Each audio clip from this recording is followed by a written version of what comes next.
সাফ অনূর্ধ্ব-19 চ্যাম্পিয়নশিপের ফাইনালে রুদ্ধশ্বাস এক লড়াই শেষে টাইব্রেকারে বাংলাদেশকে 4-3 গোলে হারিয়ে শিরোপা জিতে নিয়েছে ভারত। নির্ধারিত 90 মিনিটের খেলা 1-1 গোলে শেষ হওয়ার পর ম্যাচ গড়ায় টাইব্রেকারে, যেখানে সফলতার মুখ দেখে ভারতীয় যুবারা।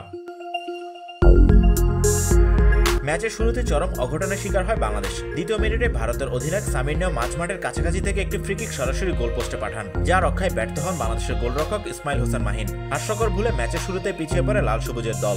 এরপর একের পর এক আক্রমণে ম্যাচে আধিপত্য বজায় রাখে ভারত। তবে ধীরে ধীরে খেলার ছন্দ খুঁজে পায় বাংলাদেশের যুবারা। 30তম মিনিটে ফয়সালের কর্নার থেকে মিঠুর হেড অল্পের জন্য লক্ষ্যভ্রষ্ট হয়। 41তম মিনিটে রিফাত কাজী বল জালে জড়ালো, ফাউলের সিদ্ধান্তটা বাতিল করে দেন রেফারি, যা নিয়ে ম্যাচ শেষে প্রশ্ন ওঠে। দ্বিতীয়ার্ধে দুই দলই আক্রমণ পাল্টা আক্রমণে ম্যাচকে উত্তেজনাপূর্ণ করে তোলে। অবশেষে 60তম মিনিটে কর্নার থেকে জটার মধ্যে গোল করে সমতায় ফেরান বদলি খেলোয়াড় জয় আহমেদ। বাকি সময় একাধিক সুযোগ পেল দুই দল আর গোল করতে পারেনি। ভারতের একটি শট গোল লাইন থেকে ফিরিয়ে দেন বাংলাদেশের ডিফেন্ডার মিঠু, আর বাংলাদেশের একাধিক আক্রমণ প্রতিহত করে ভারতের রক্ষণ। টাইব্রেকারে গিয়ে বাংলাদেশের অধিনায়ক ফয়সাল ও শাহেদ গোল করতে ব্যর্থ হলে শেষ হাসি আসে ভারত। টাইব্রেকারে 4-3 ব্যবধানে জয় পেয়ে টুর্নামেন্টের শিরোপা নিজেদের করে নেয় তারা। তবে ম্যাচে বাংলাদেশের বাতিল হওয়া গোল নিয়ে সমর্থকদের মধ্যে অসন্তোষ দেখা দিয়েছে। বিতর্কিত সেই সিদ্ধান্ত না হলে হয়তো ম্যাচের পরিণতি ভিন্ন হতে পারত।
Thank you.